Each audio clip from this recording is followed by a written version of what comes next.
এই গরুটি তার বাছুরকে নিয়ে একটি কাঠের সেতু পার হচ্ছিল। হঠাৎ করে সেতুটি ভেঙে যায় এবং দুজনেই নদীতে পড়ে যায়। নদীর প্রবল স্রোতে ভেসে যেতে যেতে গরুটি কোনোভাবে তীরে উঠে আসে, কিন্তু বাছুরটি স্রোতের সাথে দূরে ভেসে যায়। এদিকে নদীর ধারে কাপড় ধুচ্ছিল এক যুবতী। সে ভেসে যেতে থাকা বাছুরটিকে দেখে ফেলে। এক মুহূর্ত দেরি না করে সে নদীতে ঝাঁপ দেয় এবং সাহসিকতার সঙ্গে বাছুরটিকে উদ্ধার করে তীরে নিয়ে আসে। তারপর স্নেহভরে বাছুরটির মায়ের কথা জিজ্ঞেস করতে থাকে। ঠিক তখনই ঝোপের আড়াল থেকে একটি ভয়ঙ্কর বিশাল অজগর বেরিয়ে এসে যুবতী ও বাছুরটির দিকে এগিয়ে আসে। ভয়ে তারা দৌড়ে পালাতে শুরু করে। সেই সময় ভগবান শিব এবং মা পার্বতী সেখান দিয়ে যাচ্ছিলেন। তারা বিপদে পড়া যুবতী ও বাছুরটিকে দেখে দ্রুত তাদের সাহায্য করতে এগিয়ে আসেন।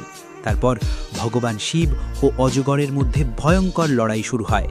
শেষ পর্যন্ত শিবের দিব্য শক্তিতে ভয় পেয়ে অজগরটি পালিয়ে যায়। কিছুক্ষণ পর গরুটিও সেখানে পৌঁছে তার বাছুরের সঙ্গে মিলিত হয় এবং আদর করতে থাকে।